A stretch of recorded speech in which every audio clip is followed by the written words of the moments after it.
What up, though? What's going on, everybody? It's Aaron Duncan here on a Saturday morning, a good old Saturday morning post game, I guess, reaction to the Carolina Panthers versus the New York Giants. I'm still sipping on my morning brew. I got a headache. I'm not gonna lie. I was drinking pretty heavy during that game last night. I was stressed out. I'm not gonna lie. I wasn't stressed out. I was a little uneasy. I'll say I was uneasy. I wasn't stressed out. Not stressed out. You know what I'm saying? But it is a Saturday morning. Nothing like the usual that I do, but it's preseason. You know what I'm saying? It's a weird schedule. You know what I'm saying? It was a little late last night. I asked Twitter, should I go live post game or in the morning?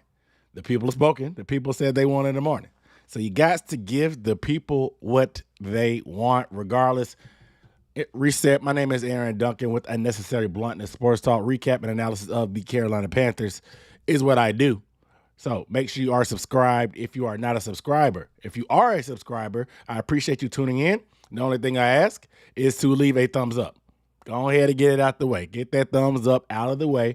Go ahead and get up. We got 55 people here on this Saturday morning. Probably out here running errands or something like that. Maybe I don't know what you're doing on a Saturday. What you like to do? Some of y'all in bed still? I don't know. But take 2 seconds, hit that thumbs up. I really appreciate it. Helps your boy out in the algorithm. We got a lot of people checking in. A lot of what up, does. Leon Murray, what up, though?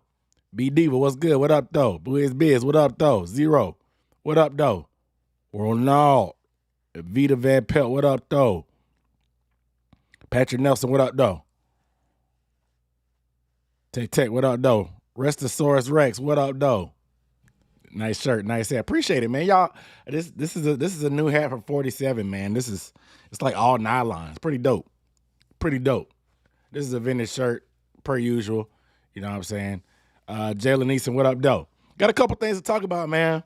We got to recap this game. Bigger picture things. Overall, the energy was a lot better. I can say that. This is the effort that we wanted last week. You know what I'm saying? This is the effort and energy level and competitiveness that we wanted last week. Now, we can nitpick and talk about who did what went wrong here and there. But overall, this is the effort that we wanted and the competitiveness we wanted last week versus the Jets. We want to see fight to the end.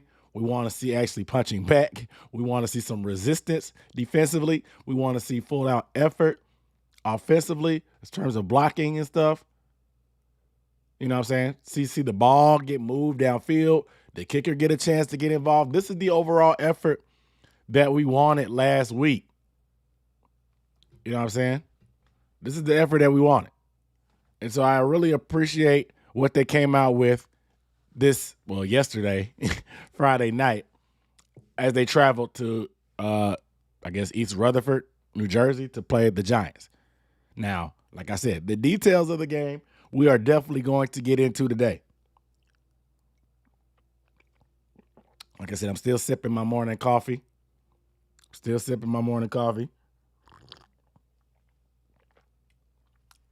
a little bit of a headache this morning. But I think bigger picture.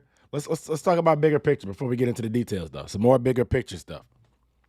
Because just looking at overall last night, I think we have things in our head and we talk about preseason and things have changed with the new CBA and just things like as far as like changing the schedule, like with it being 17 games and only a 3-game preseason now.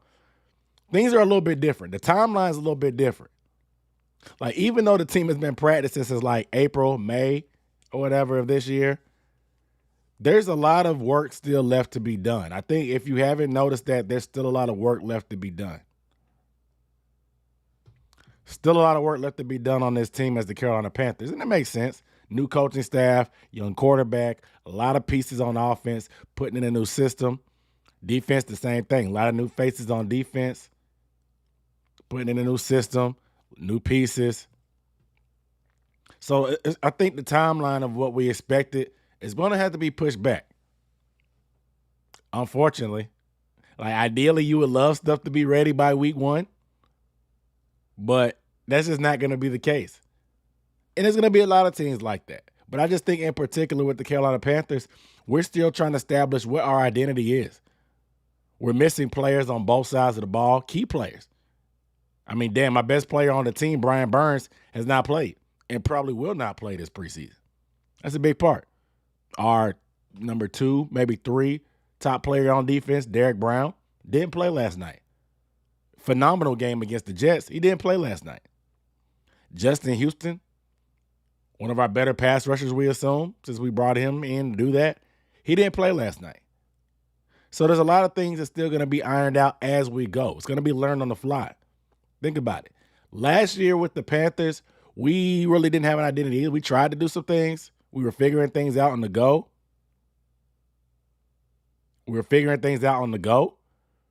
But until like Steve Wilkes took over and just completely said, okay, hey, this is what we're going to be.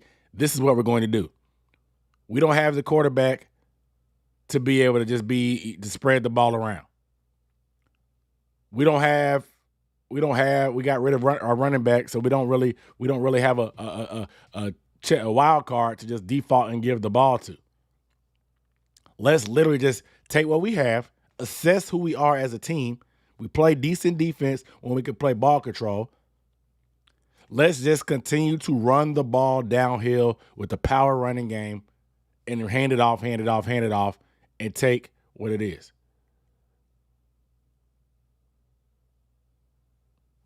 I mean, that's what our identity ended up being. We didn't figure out our identity until 6 games in, and then it started working a little bit, and we're like, all right, this is our identity. This is how we're going to win games. This is how we're going to attack teams.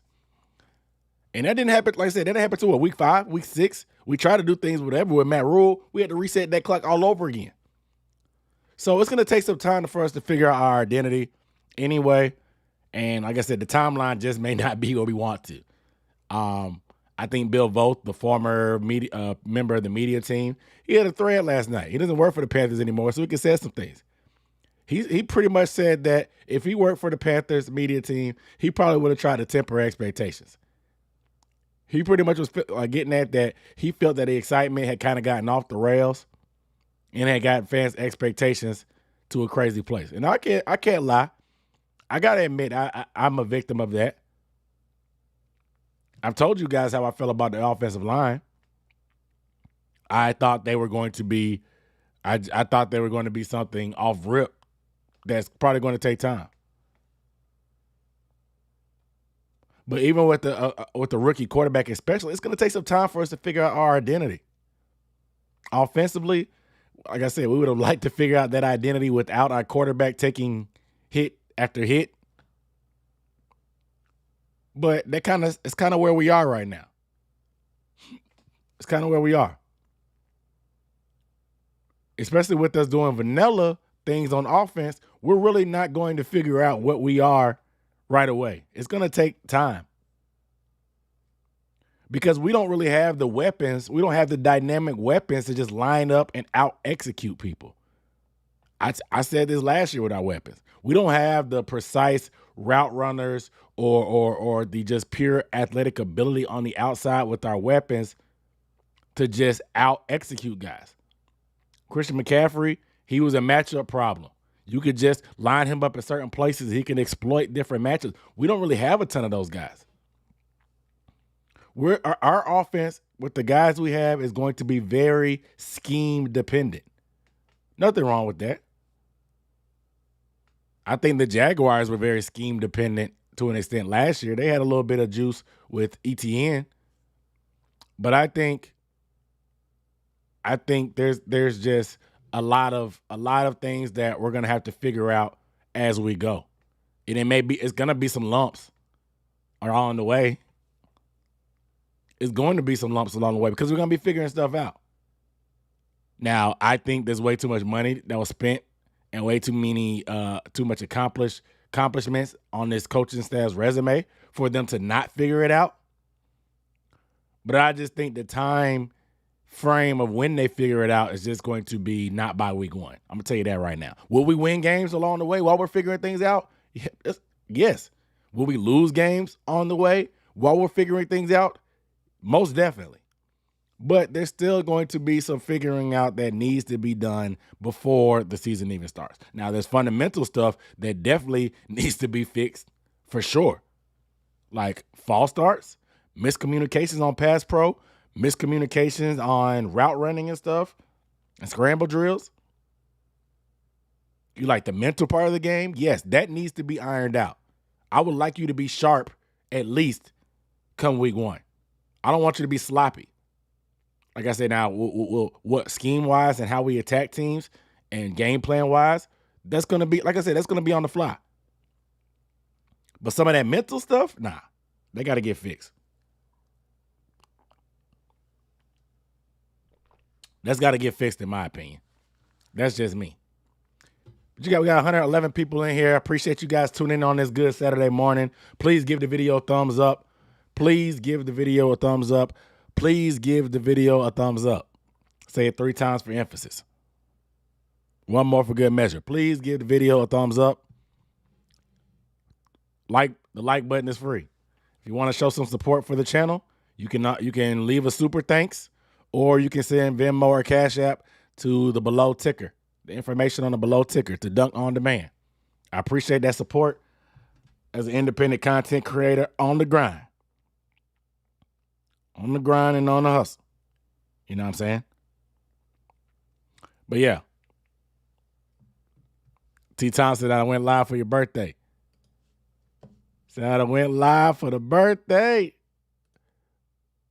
Happy birthday, man. Happy birthday. I mean to put DJ horn, not bike horn. Happy birthday, brother.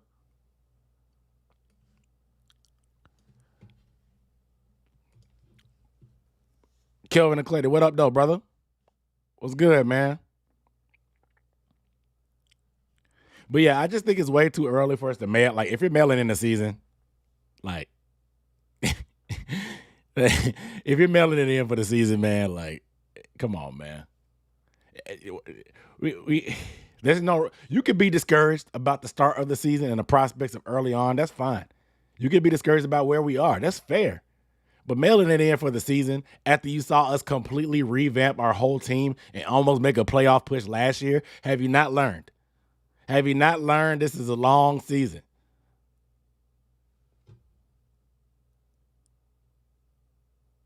Have you not learned this is a long season?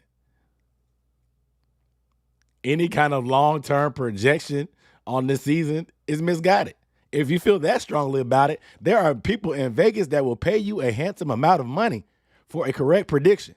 If you feel that good about it in your gut and you're not just being caught up in the moment, go put some money on it. I'm dead serious. I'm dead serious. There are people in Las Vegas, you could do it online. You could do it online. There's a lot of money to be made if you feel that strongly about the season being a failure. I'm just tell you right now, that's how I feel. If you're not willing to put money on it, let's take a step back and let's be for real with yourself, okay? Let's just keep it in perspective. I'm just saying. Shout out to my dog, C-Dog, for the super chat.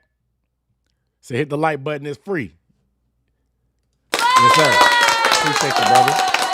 Appreciate that super chat and the support. The like button is free. B. Diva said she came back to reality. Yeah, I mean, I think it was a reality pill for sure.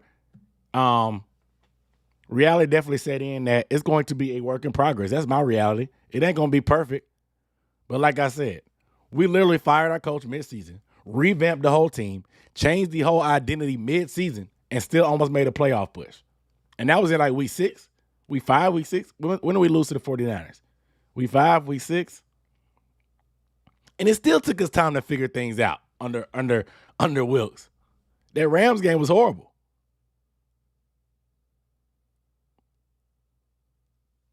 You know, so it's going to take some time it's going to take some time. It's not going to be the timeline that we would like.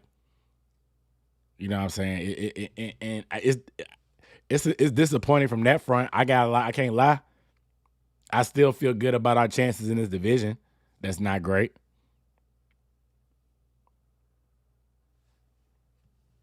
I know I still feel good about our chance in this division. It's a long season.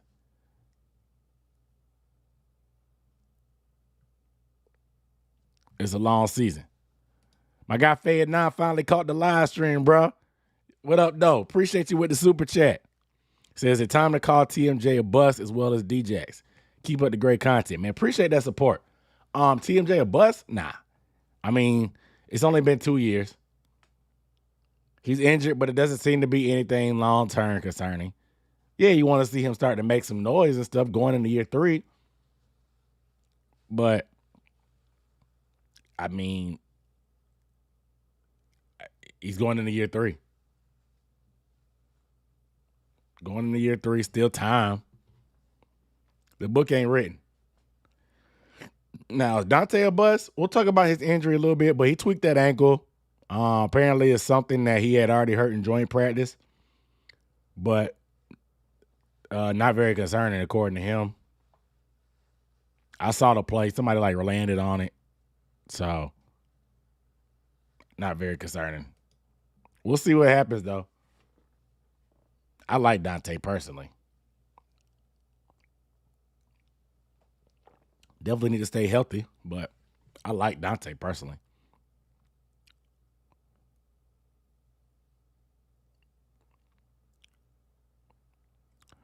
Why not put Peoples in on short yardage? I don't know. And a lot of people are talking about we need. I mean, and Foreman. I don't think Foreman was the right fit. Personally, I don't think he would have fit this style of running. That's just how I feel. I don't think we've seen our full running game, especially obviously without Miles Sanders. But it is what it is. Let's go ahead and get into the details. Start on the offense. Chandler Zavala.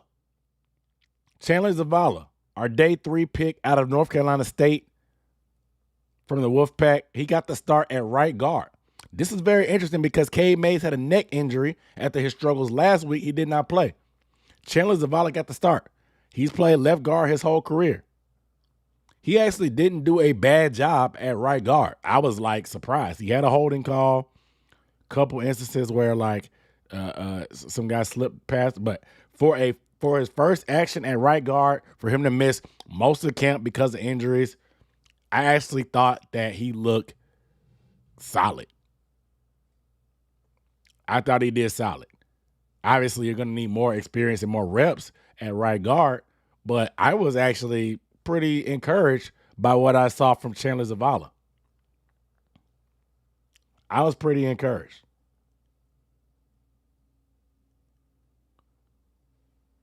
Offensive line, though, man, they did a better job. I'll say this. They did a better job.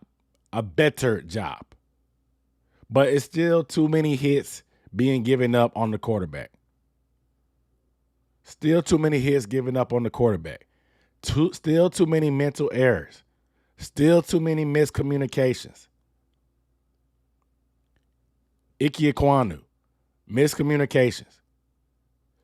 Looking inside, letting the guy go by free. Getting beat on the very next play. It feels like Ike reset the clock. I don't know if it's the new scheme that's throwing him off, where he doesn't feel comfortable and he's thinking too much. I don't know what it is.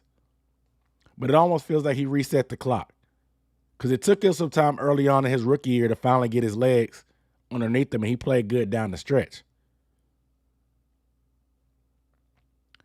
I think we just wanted him to start at a better starting point than last year.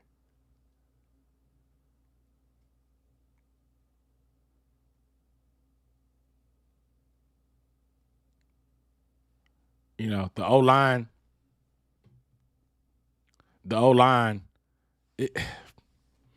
they like I said, they did better.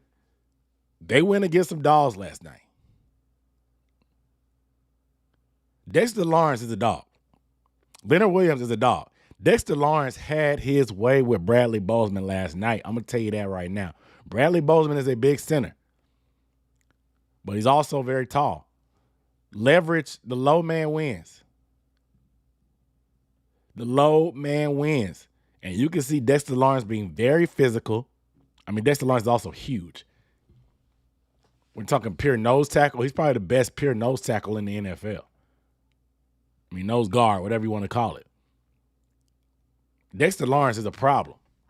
You put that on display. This has been back-to-back weeks where we've had some tests against interior defensive lines that are very fierce.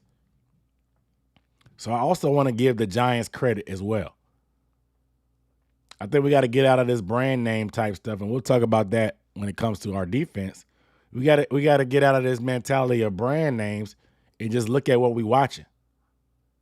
Like, just because their name's the Giants were a playoff team last year, as ugly as it was, and I think we probably should have beat them ourselves early on in the year. They made the playoffs, and they look like they've improved. To be honest, they look like they've improved. I was impressed last night. I was honestly impressed.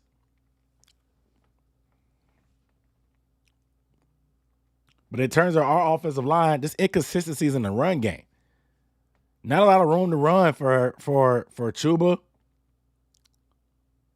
or Spencer. Blackshear shook loose a little bit down the stretch, but it just wasn't a lot of room at all.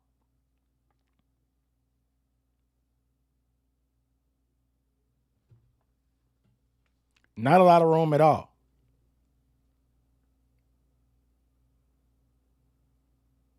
But, like, there was nothing, I don't know. And like I said, this stuff is going to take time for us to figure out our identity and get things together. But there's just certain fundamentals up front that I feel like are unacceptable. There's just certain things up front that I think are unacceptable. That's just how I feel. That's just my thinking, fundamental wise. Like I said, we're resetting. There's a new scheme. There may be new teaching points on blocking and stuff like that. But it's just, this is not the type of learn on the fly thing you want when you have an undersized quarterback. You don't want the baptism by fire up front when you have a quarterback that is that size. And I love Bryce. He's a tough guy. He's not going to point the finger at anybody. He's still going to sit in that pocket with good composure and try to make some plays. But I'm a little bit weary of this learning on the fly offensive line wise and trying to get things straightened out on the go. That's a good point, Kelvin. So you're not disappointed with the team. The preseason was just a lot of humility. That's cool. I agree. This preseason has definitely been humbling or sobering, I guess, because you get drunk off of off-season excitement. And I mentioned it before, and like I said, I'm a victim of this, so I'm not going to be like I told you so. These games aren't won on paper. I've said it in multiple videos. This is not paper football. You don't play football on paper. We're getting drunk off our own Kool-Aid. I'm a Kool-Aid drinker. I'm the captain of the Kool-Aid pitcher. 100%. But this preseason has been very sobering. I was, like I said, I told you guys what I saw at training camp. I was excited about the defense. We'll talk about the defense a little bit later. But it's been sobering. It's been sobering for sure. But it's going to, like I said, this is not going to be sunshine and roses where we just flip the switch. So this whole keeping it vanilla will be fine. It's not gonna just turn the switch I want to temper the vanilla crowd expectations as well, because when we stop going vanilla, it's still not gonna be a finished product.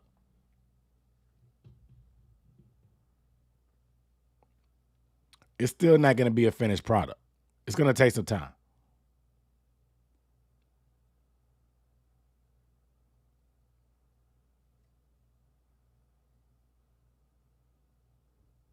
It's going to take some time.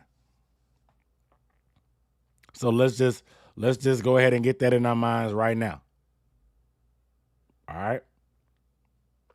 But as far as depth on the offensive line, my goodness, the second team offense looked a lot better. Let's be for real. And I don't want to put it all on one guy, but it's amazing. It's amazing how much an offense can operate when a certain backup offensive tackle is not playing.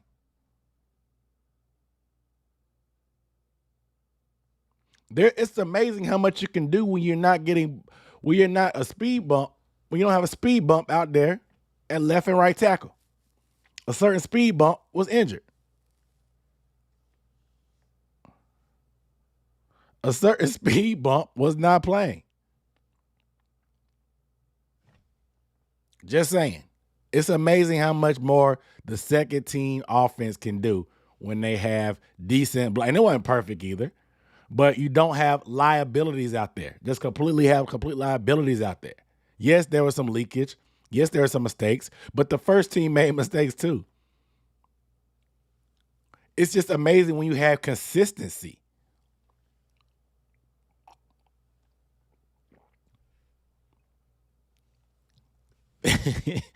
Name drop that. Name drop the tackle. Name drop the. Y'all know I'm not gonna say what jersey number. With that Kanye, what's that Kanye meme that's been on Twitter? I'm not gonna say what jersey number. But you guys know what I'm talking about. If you can't check the injury report and you check who didn't play, you'll know. But shout out to Ricky Lee, number 61 left tackle. Ricky Lee, small school guy. Shout out to Ricky Lee. I was tweeting about him last night. Number 61. He stepped in at left tackle. Shout out to him. North Carolina A&T product, Ricky Lee.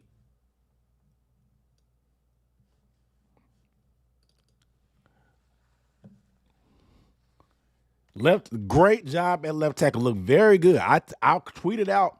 I saw the film. I was like, dude, he needs to get more reps with better competition. I wanted to see what he had. Him and Deontay Brown both came in on second team left tackle and left guard. Deontay Brown apparently got hurt. He hurt his hamstring. I didn't know guys that big could have soft tissue injuries with their muscle. I didn't know. I didn't think they got cramps. I didn't think they had a ton of soft tissue like injuries like that with the hamstring. I didn't think they moved their speeds fast enough. I didn't think big dudes like that moved their speeds fast enough that they could have a soft tissue injury. I'm just saying. But Ricky Lee was very solid. Very solid at left tackle.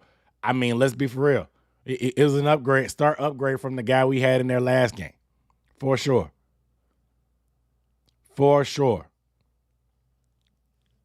Dwayne Geddes, what up, though? Yeah, y'all figured it out in the chat. Y'all know who it is. But having that second team that doesn't have just blatant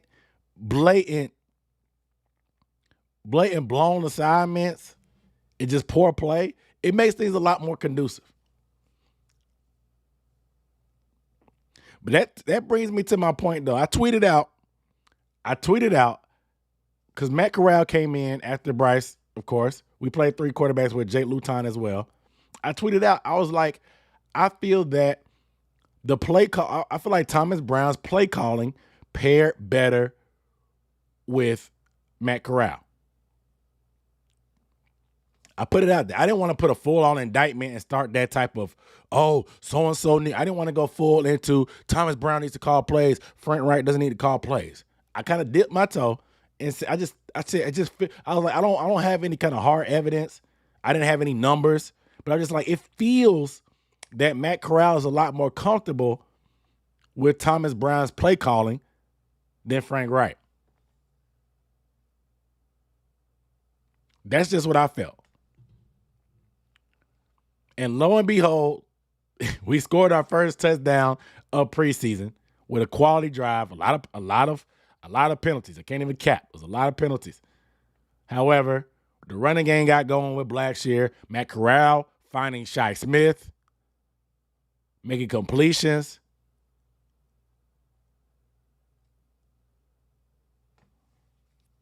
The ball just seemed to move a lot more smoothly. The protection was better. The running game popped a couple finally with Blackshear. Just a little bit more juice. Matt Corral, like I said, moved around, looked a little bit more comfortable out there. I'm happy with what I saw with Thomas Brown's play calling. Now, what do we like? Is it time?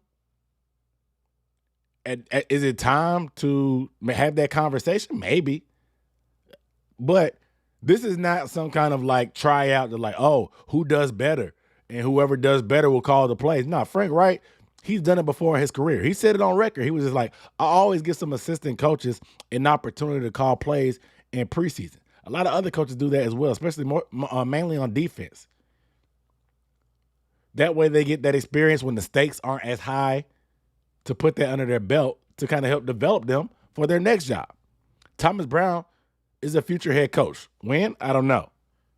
Because you know how they treat a certain hue of coaches in this league in terms of timeline. But we don't know. But he's a very bright young mind. I like what I saw from him play calling wise. He has the Sean McVay coaching tree pedigree that every other coach has gotten a chance from. So there's a lot of things to like about Thomas Brown and his style of play calling. Now, some people are saying that, oh, Frank Wright kept it way more vanilla. For Thomas Brown, he opened it up a little bit more. You got to realize that when these teams game plan, bro, they have play sheets for a reason. That play sheet is not the whole playbook. That play sheet is not the whole playbook. When they have play sheets, they're typically categorized in certain scenarios. Okay, hey, this is the 3rd and long package of plays that we game planned for this week. This is a 3rd and short package of plays that we game planned earlier this week. This is a package of 2nd and long plays. This is a package of 2nd and medium plays. All over that little Waffle House card, that big Waffle House, that's how it's typically organized. It's grouped for certain down and distances for certain plays and formations and things that they like. Now it's up to the play caller and his personality to figure out how they want to set certain things up. Do they want to run these type of plays for certain players because they know that, okay, hey, Matt Corral, he loves crossing routes better, or he likes out-breaking routes better, or Shi Smith runs the out route or dig routes good in these scenarios. So it's about knowing your personnel as well and calling certain plays based on the players you have out there and putting them in position to succeed. They're calling plays from the same play sheet. They're calling plays from the same play sheet. But it's just about how you put and string things together and make things work. Play calling has a lot to do with personality and what you see out there. Certain guys have certain styles. And like I said, the stakes were different. The stakes were a lot lower. This is preseason.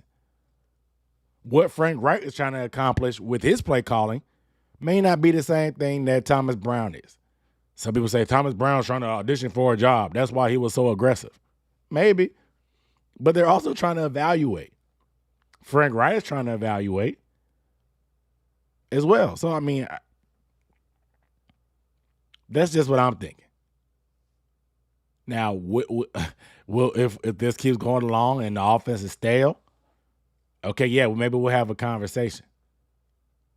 But right now, I don't think it's anything that needs to happen dramatically where Thomas Brown needs to call the plays. I don't think it will, at least.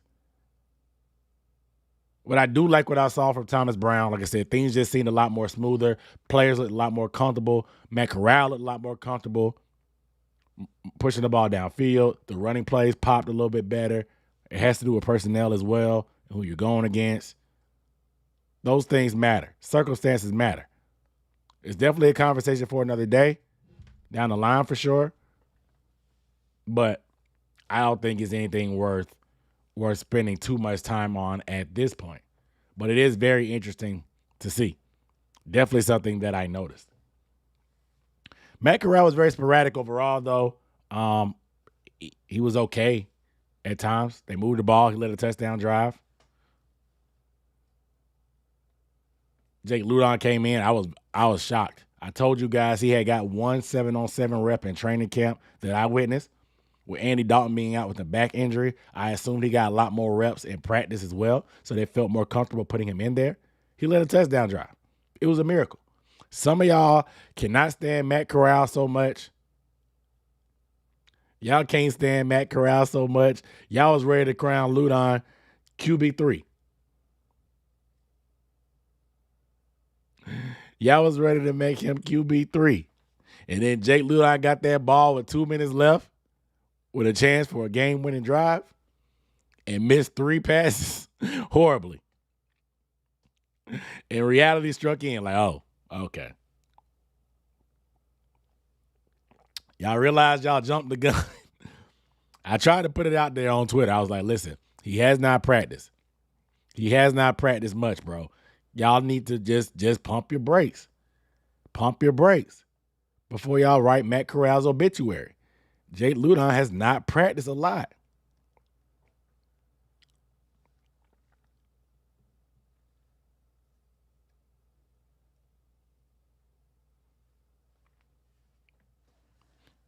Yeah, he said he brought in Thomas because he could challenge his way of thinking and does. Yeah, Thomas Brown is the only guy that didn't have any kind of connection to Frank Wright. He came from a whole completely different coaching tree. He's almost an outsider. So he's going to have a whole different perspective,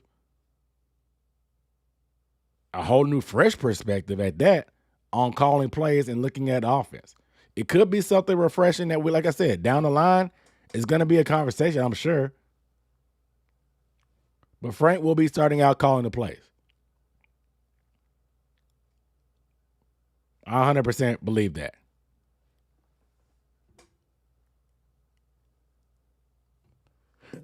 But as far as Bryce, man, he showed good composure. I love to see the pocket movement we got to see last night. I wish him and Mingo could have hooked up on that little scramble drill. That would have been a huge play. I did love that RPO to him and Mingo. I love what I saw. Mingo bouncing off tackles, making things happen. Good yards at the catch. That was DJ Moore. That was very DJ Moore like. That was very DJ Moore like in terms of catching the slant route, bouncing off of defenders, running and making plays after the catch. I'm good with him being getting DJ Moore like plays as a rookie. I just don't want to see them DJ Moore like fumbles. Y'all remember how many times DJ had like 3 fumbles as a rookie? I think people receivers realize how much defenders go at the football in the NFL.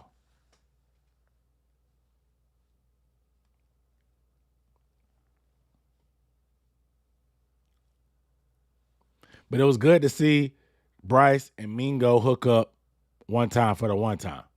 Like I said, I wish Mingo had kept running on that scramble drill because he probably would still be running right now. Maybe dancing in the end zone. But I'm fine with what I see from Bryce. I just don't want the offensive line to force him to start developing bad habits because they have their issues. But Bryce, completions on 3rd down to Thielen, I wanted to see that. He got creamed, but he hit Hurst under pressure on that deep corner route. It got called back because of holding on Zavala. Couple throwaways. Not being on the same page at times. It's going to happen. And he's still a rookie. He's still a rookie. Obviously, I feel like he's going to figure things out. I'm actually the saving grace is Bryce Young looks fine. despite some of the chaos up front, Bryce Young looks okay. He looks okay.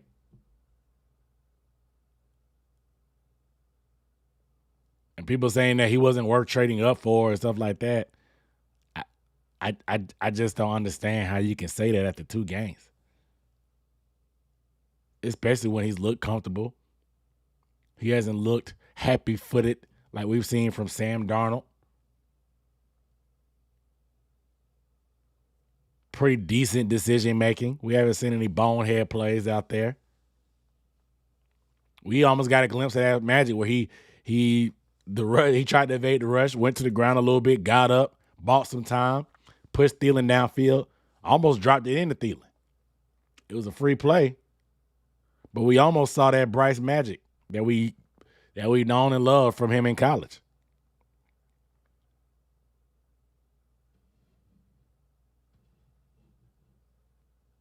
Now the question is, will Bryce play in that preseason game? Kelvin said he wouldn't be surprised they shut him down.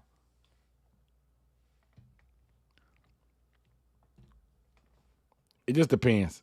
I think if Dalton's not healthy, he'll play at least a drive.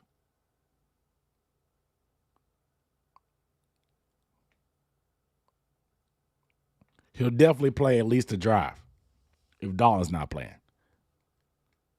We'll see if they treat that game 3 like a dress rehearsal or not. It's next Friday, a week from yesterday.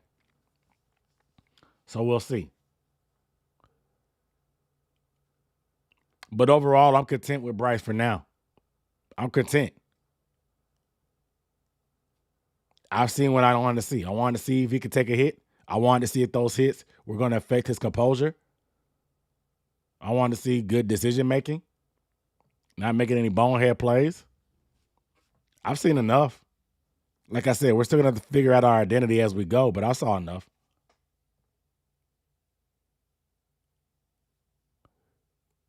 I've seen enough. But you guys make sure you give the video a thumbs up. Please, I appreciate it. I appreciate it. Yeah, I mean, it's going to take some time to get that rhythm going.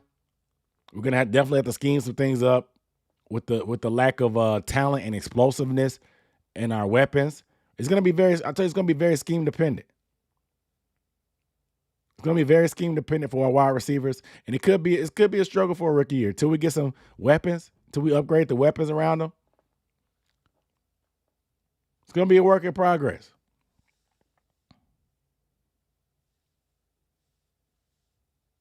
It's going to be a work in progress. We'll see. But yeah, Blackshear, man, he ran pretty good. He really good running the ball, good burst, breaking tackles. He's elusive, just small. He's like my size. Blackshear is like my size. But I definitely think it may be time to give him some burn with the 1s and the 2s, just to see how he does there. I mean, Blackshear's preseason is the reason why we brought him in last year. He had a great preseason last year as a rookie. Great preseason. With the Bills, it was a full backfield. And then we ended up getting him off waivers. That's the reason why we brought him in. So I'm not surprised he had a solid preseason game last night. Shout out to my camp darling, Gary Jennings. I'm going to say Greg. Gary Jennings with the touchdown catch from Jay Ludon. Shout out to Gary Jennings. If you've been keeping up with the training camp content and Twitter, I told you about Gary Jennings. I told you. I love when gotta love when you see your camp darling make a play.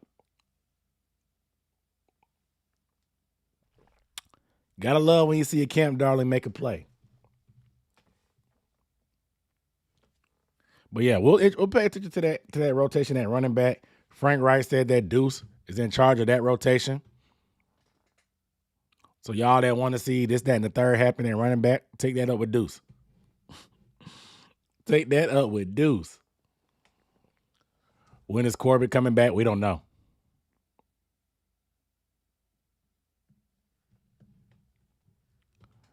How'd I feel about Icky? He got to be better.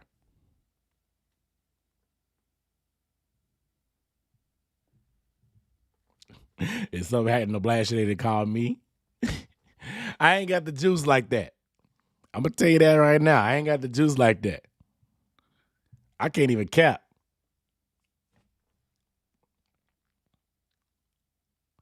But let's talk about this defense, man. Let's talk about this defense. Before we get into that, if you are new to the channel, my name is Aaron Duncan with the Necessary Bluntness Sports Talk. We talk about the Panthers here on this thing. So give the video a thumbs up and also subscribe if you would like to see more content. Got a film breakdown coming this week. We'll probably take a look at Chandler Zavala. Probably going to take a look at Chandler Zavala this week. If you're a Patreon member, we'll be looking at Ike Ekwonu as well. So make sure you go check out that Patreon for the in-depth film breakdowns. Patreon is going to have a lot more in-depth stuff. But we'll probably be talking about Zavala this week on the film breakdown.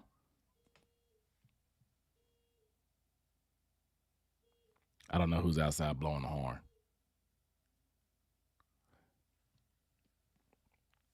But let's talk about the defense. Defense, because we know there was no Brian Burns, no Derek Brown,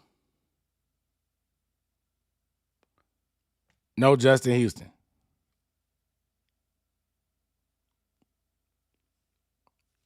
That's three heavy hitters up front that was missing in action.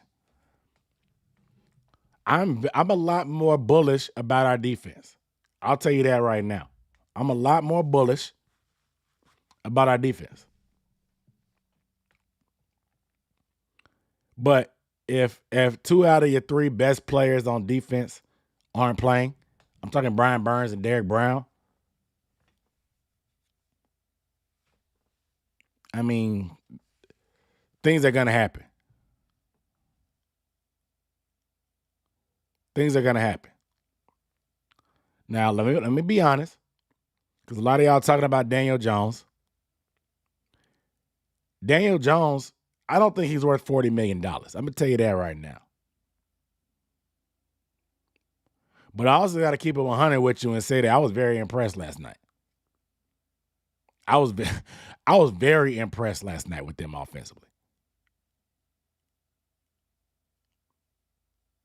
Like, their offense is going to be hard to stop. Now they have Darren Waller.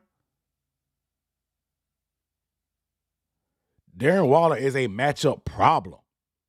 Dude's like 6'5", 250, 255. Was he a college wide receiver? Darren Waller is a problem. Darren Waller they tried to put a linebacker with Shaq on him. He routed up Shaq. They tried to put JC on him. The refs let him get away with an OPI, in my opinion. He literally just stiff-armed JC. It was too physical. Darren Waller is a problem. These dudes get paid to make plays as well.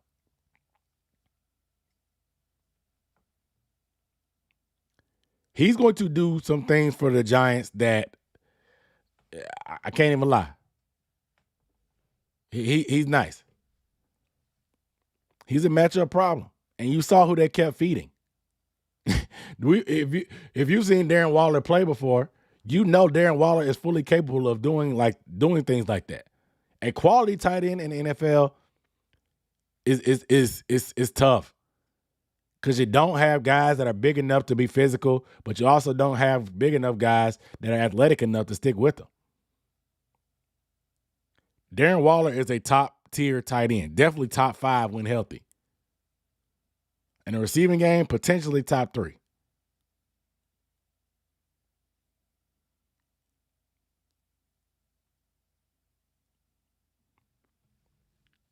But Waller is a tough stop. The Giants, they have a very creative offense. And with Daniel Jones being able to run, even because we got pressure, it's not like we didn't get pressure. He can just buy time. We got pressure a few times. He just can buy time. They moved the pot. They didn't run at all. They didn't call one run play that first half. Go back and watch. There was an RPO, but they didn't run the ball at all. They just play action, a lot of motion, a lot of crossing. People talk about keeping things vanilla. That wasn't vanilla. They stressed the defense horizontally with versatile pieces, versatile weapons. They added some guys. Last year, they didn't have a lot of talent on the outside. They got Waller for like a 3rd-round pick, something like that. Paris Campbell caught a pass last night. They can do some things that puts a lot of pressure on your defense. So I have to give the Giants credit. Getting rid of the ball, getting into the tight ends, doing a lot of, like I said, getting guys out of position, making the dudes think and talk. They did. I was actually impressed. I'm not going to lie. I got to give them credit. And I'm not a Daniel Jones truther. I'm not a Daniel Jones fan. I honestly don't think that he's great. But he was sharp last night, man. And you can say our defense made him look good, I guess. But without some of our hitters up front, it's going to put our secondary at a disadvantage, for one. For two, there's a lot of looks defensively that we're just not doing. There's a lot of things defensively that we're just not doing. Very, very soft coverages, very, very, very plain and straight up coverages. A lot of our coverages are dependent on disguise. We don't run anything complicated a lot of times, but a lot of it is based on disguise.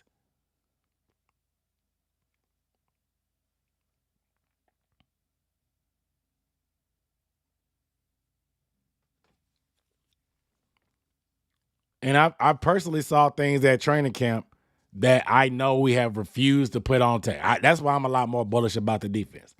I personally witnessed certain packages defensively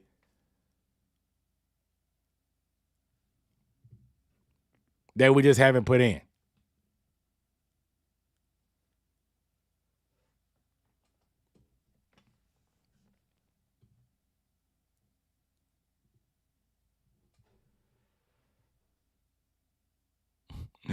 Said the Giants ended up with Daboll, even though they was trying to get Matt Rule.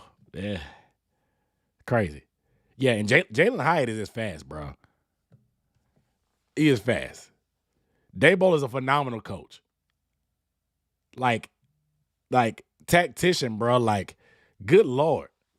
They knew that we didn't have the rushers up front, and they just went at us. They didn't even run the ball. They didn't run at all. They didn't run. They just passed it. Play action, move the pocket. It was a masterclass, bro. They took advantage.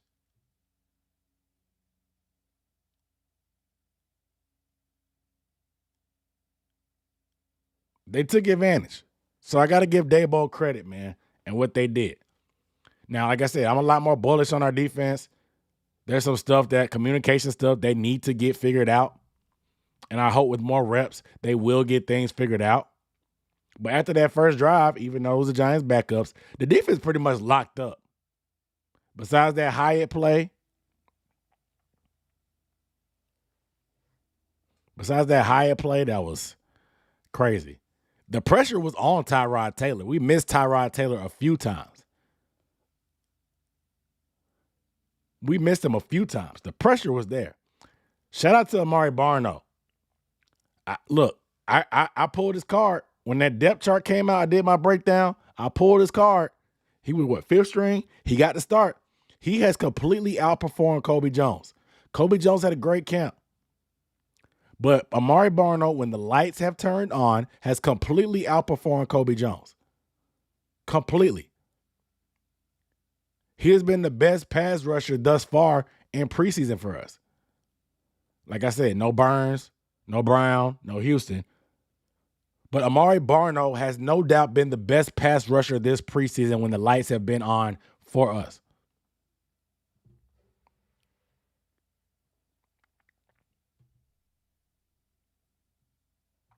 I got to give him credit. He had an almost sack.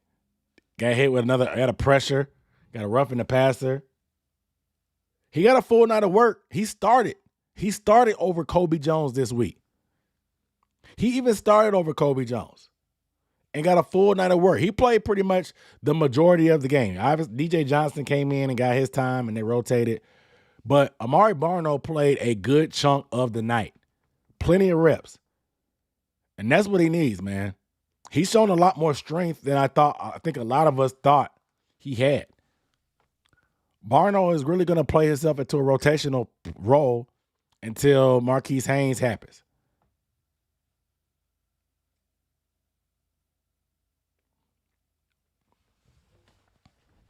So, shout out to Amari Barno, man. Got to give him that credit.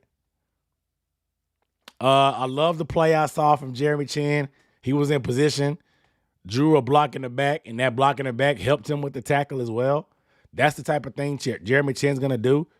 He's going to be closer to that line of scrimmage, but out in space.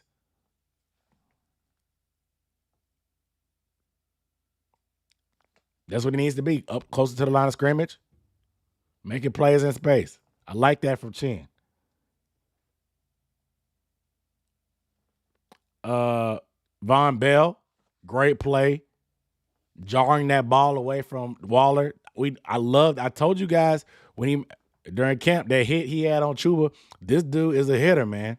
That's the type of enforcer that we need in the secondary. Separating the man from the ball. I like that. Louisville actually got sent on the blitz. Hit the quarterback while he was trying to throw. Great play by Louisville. I thought it was a fumble personally. They didn't really show the replay, at least on the Giants broadcast I was watching on NFL Network.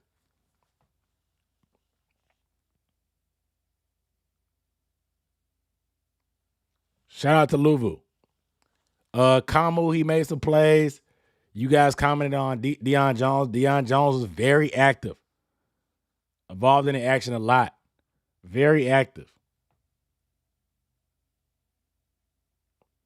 But I definitely like the second unit, what they came in and did.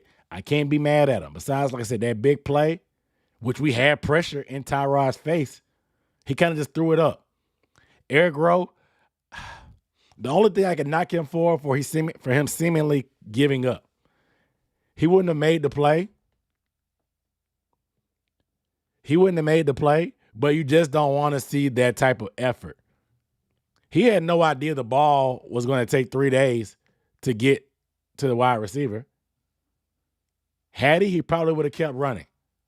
But when a guy is that wide open in the NFL, you don't expect that horrible of a pass.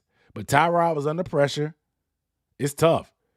When you're a safety and you give a guy like Jalen Hyatt a 20-yard head start, free release, running at you full speed with a two-way go, with about 26 yards to run that way and another 26 yards to run that way, and you're one-on-one in the middle of the field, that's a lose-lose situation.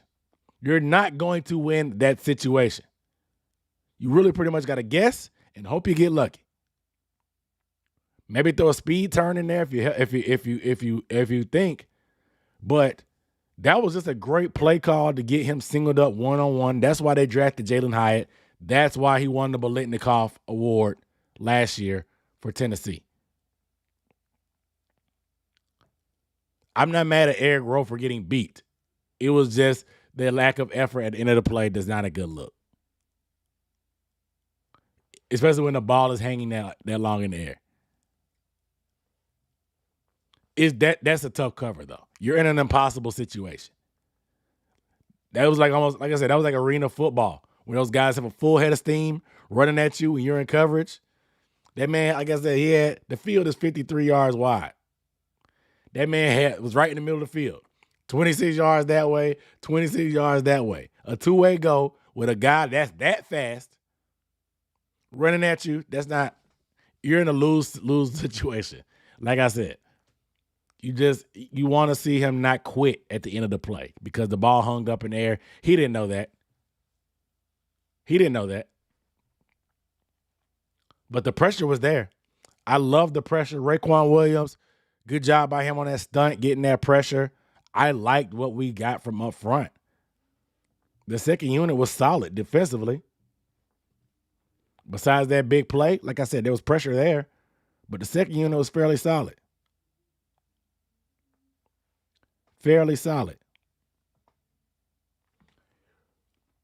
A couple fourth down stops. Shout out to Sam Franklin, man, that PBU on fourth down. I thought they got there pretty much at the same time. Was it early? Maybe it's a half, but it was bang bang enough that it was a no call.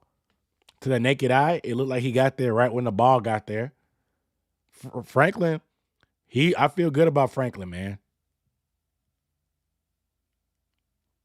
I feel good about Sam Franklin getting some more playing time as that second safety. I don't know where he is in the rotation, as far as Rowe and Jamie Robinson, but Sam Franklin has a lot more experience. He's more experienced for sure. He plays at special teams. He's physical. He wants to make plays. Like I said, on that latest depth chart, he was behind Jamie Robinson. But he wants to play. He loves to play. He's physical. He's got that mentality that you want. He's a talker. He's gonna chirp. Let the offense hear about it. Franklin has had a good preseason. A pick last week, a PBU this week on fourth down in a big moment. Sam Franklin has done good. Sam Franklin has done good things.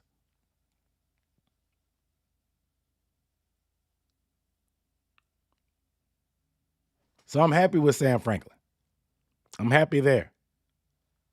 Now, what does our edge rotation look like? I think, like I said, Amari Barno, he's pretty much solidified himself. He's been that guy when the lights have shined, that he's done his thing. Kobe Jones made a couple plays in the run game. Iku Leota, he's been out there, had a late hit call. But Amari Barno has done his thing. Now, YGM is going to have a role. Kobe Jones will probably have a role as well at times, just because on first and second down, Houston doesn't play that many rundowns. Justin Houston does not play that many rundowns. So somebody has to be in there on rundowns.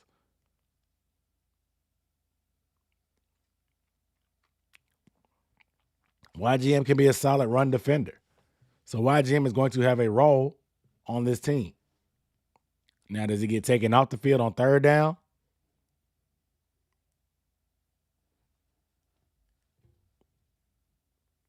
Probably. But I think defensively, man, like I said, a lot of it is miscommunication. And like you're getting a lot of different looks from the Giants. They're motioning and stuff. It's a good test. And like I said, there's a lot of looks that we have not put out there. I was going to do a certain video on it. But like, there's a lot of different things they haven't done. They could bring in Deion Jones or Kamu, take out the edge guy, put Luvu on the edge. Have Luvu, Brian Burns on the edge. Walk that up. They could bring in the extra corner and put Jeremy Chin, bump him inside the linebacker with Shaq.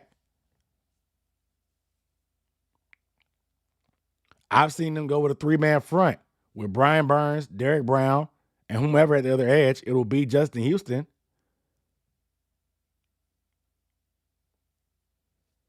Put Shaq and Deion or Kamu or Frankie at linebacker and have 6 DBs. Bring in another corner and put in Chin at nickel or Chin at linebacker. There's a lot of different things they haven't done. They're going to blitz Chin more. We haven't seen Chin get blitzed. They blitz J.C. Horn a lot during camp. We have not seen that at all. We haven't seen much blitzing of Luvu. They did that a little bit last night. We haven't seen much blitzing with Shaq. They did that a lot during camp. They're going to use our DBs a lot more to blitz and give a lot of different looks. I'm very bullish on our defense. Yeah, I mean, our defense may not be the 85 Bears like it looked in camp against our offense, but like Kevin said, it's going to be foundational and competent enough. We're going to be competitive with that defense. We're going to be competitive with that defense. There's just a lot of things we have not shown yet, and that's fine. I'm fine with that. I'm 100% fine with being vanilla on defense. Now, offense, That's what I'm like, I don't want to. I don't want it to be. I don't want the vanilla-ness to be a detriment to us because offense is a lot more rhythm dependent. It's a lot more dependent on rhythm and being in sync and being on the same page. There's some communication things that have to happen defensively, which is why you end up with blown assignments or coverages.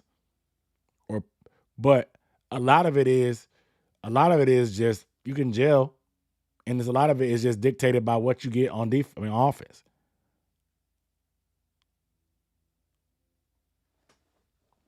But I'm not going to overreact to our defense not being where we had hoped they'd be when literally the best player on the team is not playing. The best player on the team in Brian Burns is not playing. I think he's kind of a difference maker. So I'm pretty bullish.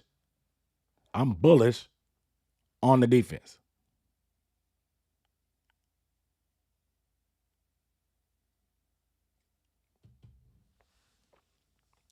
Now, offense, like I said, work in progress. Work in progress. It's going to take us some weeks to get our identity. If you missed the beginning, I compared it to last year. Even with Wilkes, we had to reset our whole identity of our team. Wilkes looked at what we had offensively and said, okay, our quarterback is not a great decision maker. Let's not allow him to have to make a bunch of decisions. Let's run the ball. Let's lean on our offensive line what our strength is. We found out what our strength was, and we leaned on our strength, and it took us some time to figure that out. That Rams game, like I said, wasn't pretty. Running all them side-to-side screens and stuff, it wasn't pretty. But once we figured out what we did well offensively, we leaned on that. So it's going to take some time to figure out what we can hang our hat on offensively and lean on that. So let's just get our mind into that place.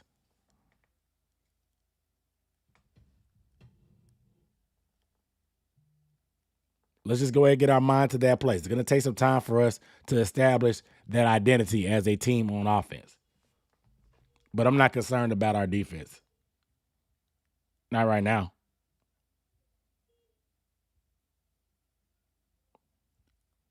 Not concerned right now.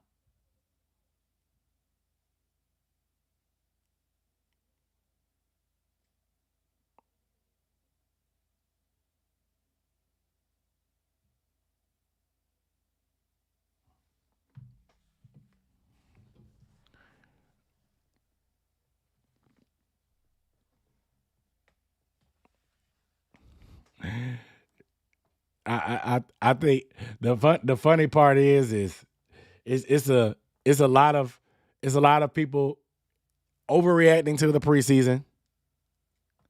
There's a lot of people underreacting to the preseason.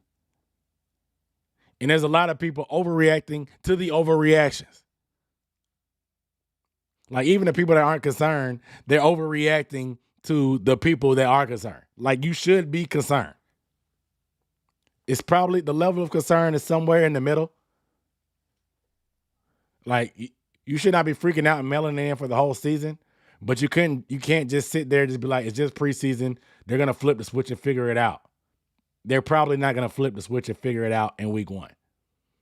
It's going to take time. Like I said, the proper reaction is somewhere in the middle.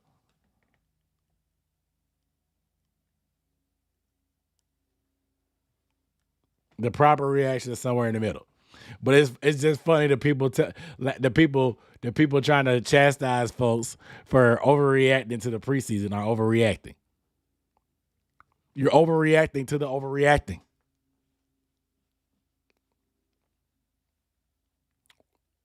But I think like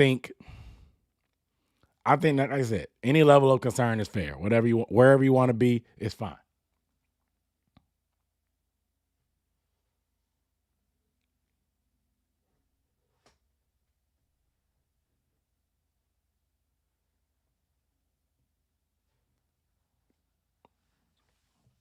Like I said, the proper level of concern is somewhere in the middle.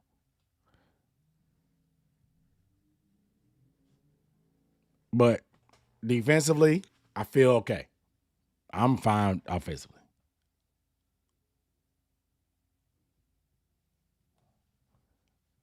Offensively, it's gonna take some time.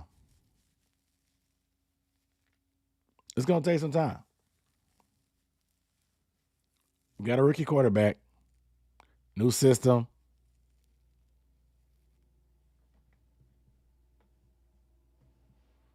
Like I said, along the way, while we're figuring things out, are we gonna win games? Yes. Along the way, are we gonna lose games? Yes. It's 100% possible both outcomes could happen while we're still figuring things out. But I have full confidence that a coaching staff of this magnitude will figure it out. Now, when? What is that timeline for us figuring it out? That's the question, and that's what the fans have to kind of determine as well. Like, what's the time? What timeline is good enough for you? If you wanted to be good by week 1, I'm gonna tell you right now, it's probably not gonna happen. We're 22 days away. 20, 21, 22 days away from September 10th. It ain't gonna be ready by week 1. How long does it take for us to figure it out, establish that identity, and get things going? Who knows? But best believe I will be rooting for this team on 100%, regardless, from the jump.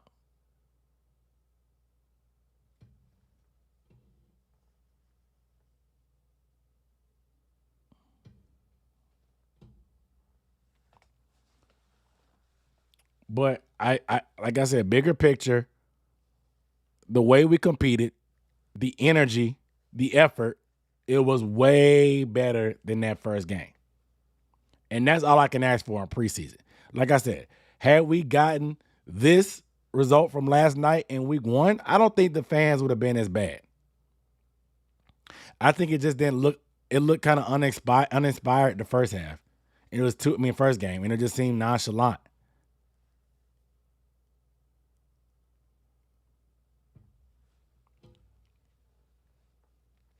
But I'm glad how they responded.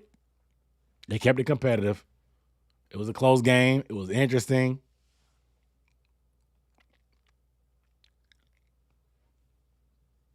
I think we had did we have any sacks last night?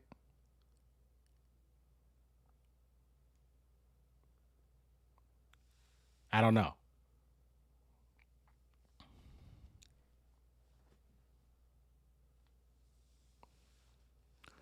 You say you want to see them try different things. They have.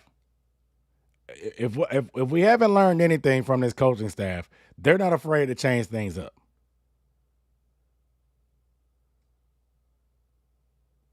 Because at right guard, a certain prior coach would have been hard headed and just stuck with it.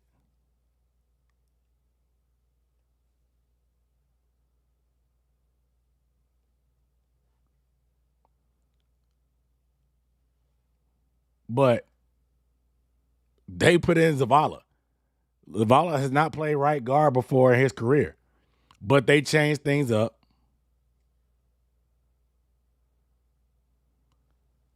They changed things up, gave Zavala a shot at right guard.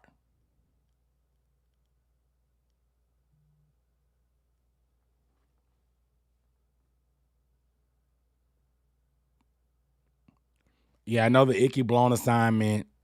I'm trying to figure out that any other sack that we gave up besides that one where Icky kind of just did not acknowledge. Was there any other? Let me check the stat sheet. Matt Corral got sacked once. Bryce got sacked once.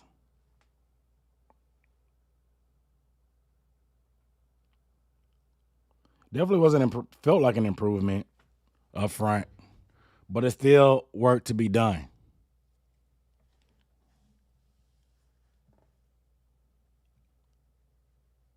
There's still work to be done up front.